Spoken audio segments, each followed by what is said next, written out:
Hey, I made fries. Yay! Thank you. Oh, you're welcome. Can I have tomato sauce too? Tomato sauce, are you sure? Yeah, I love tomato sauce. Oh, okay, well, give me a second. Okay.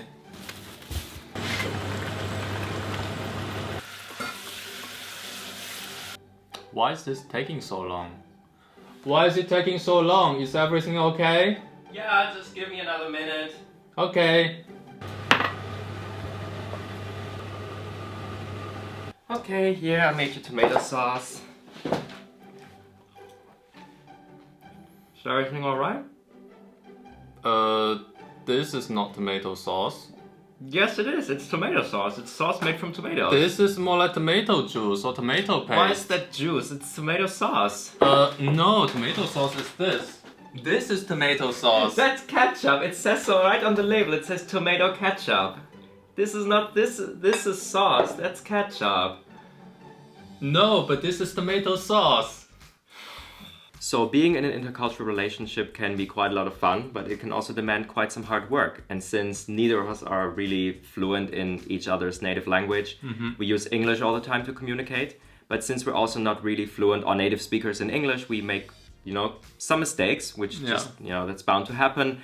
And that can sometimes lead to rather hilarious misunderstandings, which is what you just saw. Would you like to explain what happened there? Yeah, sure. So, what you just saw was a clear misunderstanding between the word ketchup and tomato sauce. And that is because in Chinese, we refer to ketchup as 番茄酱, which directly translates into tomato sauce. And In English. In English, exactly. And that's why whenever I think of ketchup, I think of tomato sauce. And on the other hand, what you would call as tomato sauce in English is usually referred to as 番茄汤汁, something like that in Chinese, which means tomato soup. Yeah, so I guess soups and sauces, they're just defined a bit differently across cultures. And Yeah, I had no idea. I want to make some apple juice. Would you like some as well? Oh, sure, I love apple juice. Okay, give me a sec. Okay, great. One slice of apple, a lot of sugar, and a good amount of water.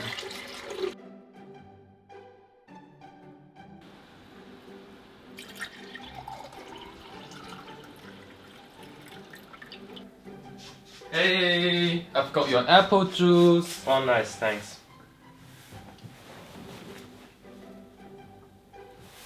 Oh, what is this? Apple juice. Are you sure? Yes, I made it from apples. Oh, but made it how? A slice of apple with sugar and water in a blender.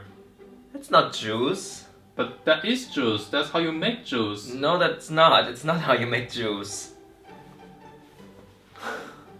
So apparently also what juice is defined differently in different countries. I think the Wikipedia term, if you Google it, is probably more consistent, but at least the usage in daily life seems to be somewhat different. So explain what you did. So that super delicious looking juice that I made for Chris was actually the kind of juice that I got when I was a kid. So when I was a kid, I would usually go to these street vendors, usually run by these really family grandmas and grandpas, and they have all these fruits and other things. So if you want to order a juice, they'll just cut, a small piece of a fruit and then mix it with a lot of sugar and ice and water and just, blend it, and then you get a nice cup of juice. And so that's how I developed my understanding about juice, which is just any beverage that has a fruit component in it, but it can also have any other additives. Yeah, to me that's pretty shocking because, having grown up in Germany, being part of the EU, everything is just so well defined when it comes to food terms. There is actually really specific definitions of what something must contain or is not allowed to contain to be called a specific way. Yeah. And for juice, at least, the definition is that it can only contain pure fruit, you squeeze fruit and that's it. Can have no water, no sugar, nothing else. So I found that pretty shocking because we wouldn't call that juice. We would call that maybe like a nectar. Yeah. Or like Starbucks would market it as, I don't know, like a refresher or something. I don't know. But it wouldn't be called juice in Europe, and I still think it's quite weird to call that juice. Hey, sweetie. Could you do me a favor? Yeah. Could you get me some beans? Oh, yeah, sure.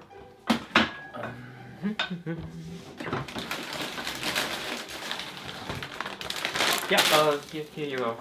Not this, the other one. Oh. The round ones. Yeah, I know what you mean. Yeah, here. No, not these ones. The green ones. Let me show you. See, these are the ground beans that I meant. But those aren't beans, those are peas. No, they're beans. No, they're peas. That doesn't make sense. I mean, then, for your logic, these should not be red beans, but red peas. Oh, they're neither, they're lentils. No, they are beans. They're all beans. No, they're not all beans, they're all different things.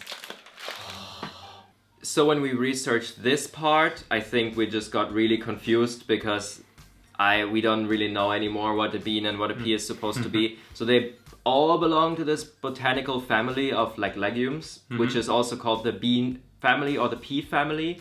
And beans and peas and lentils seem to be subfamilies of that family, and they're all closely related, but not interchangeable. But some people use the terms interchangeable, so now it's, you know, all just a mess in our heads. But I still stand by my logic that beans, peas, and lentils are different things because it says so on the packaging.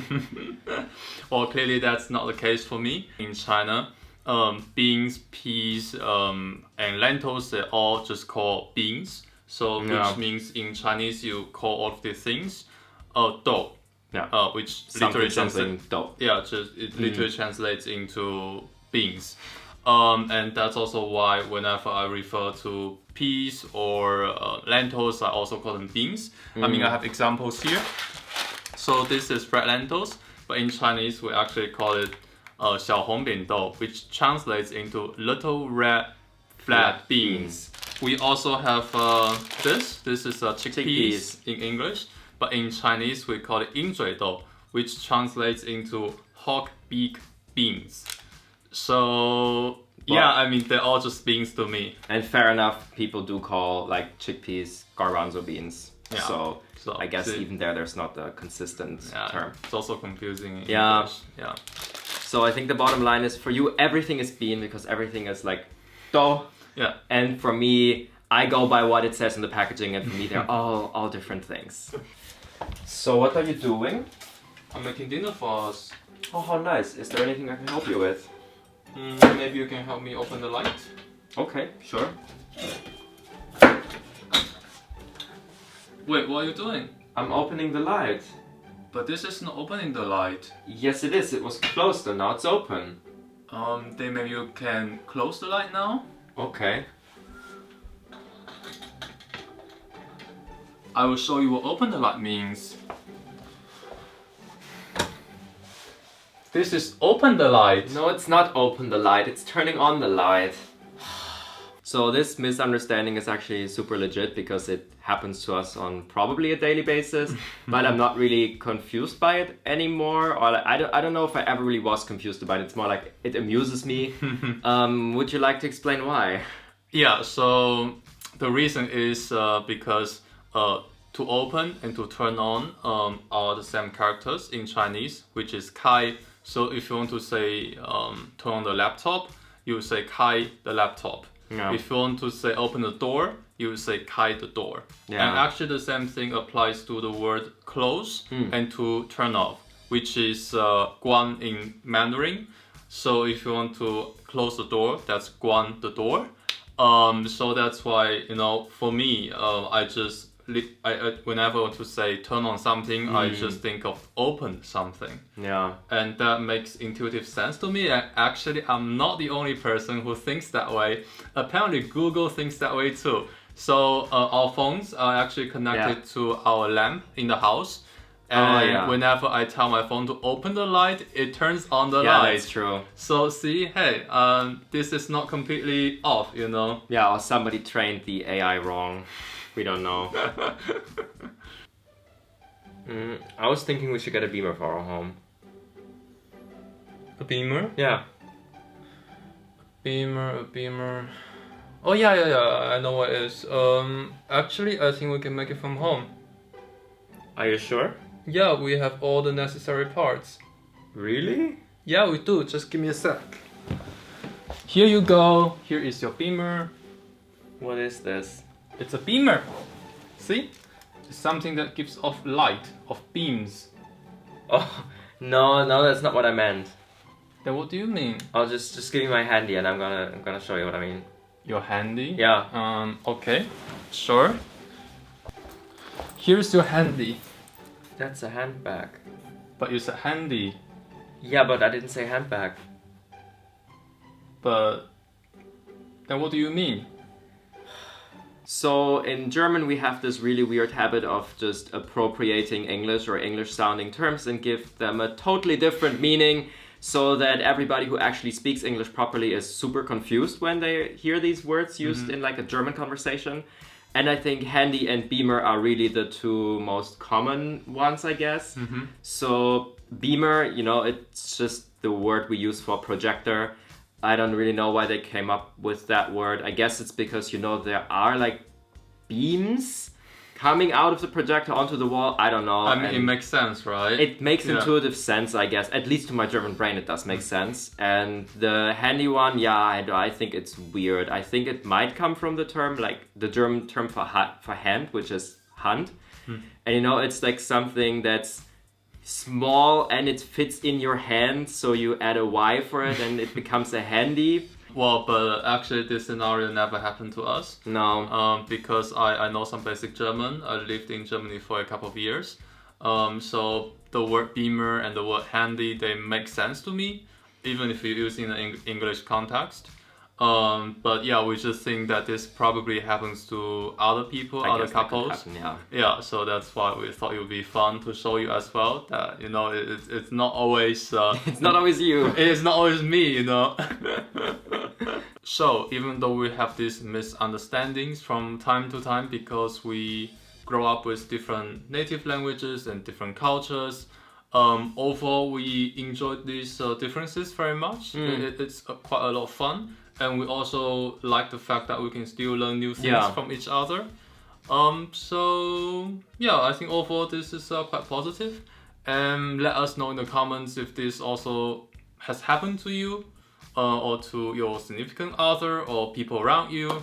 Yeah, probably yes. Like there's so many misunderstandings all the time. Yeah. And if you want to see more of us, then give this video a thumbs up and subscribe to our channel, and then we'll be back with a new video very soon. Bye! Bye! Great, now I have to eat these stupid fries with this stupid tomato sauce I made just for this video. Oh, you mean the ketchup? Actually, this is surprisingly good. Thanks. The best ketchup in the world.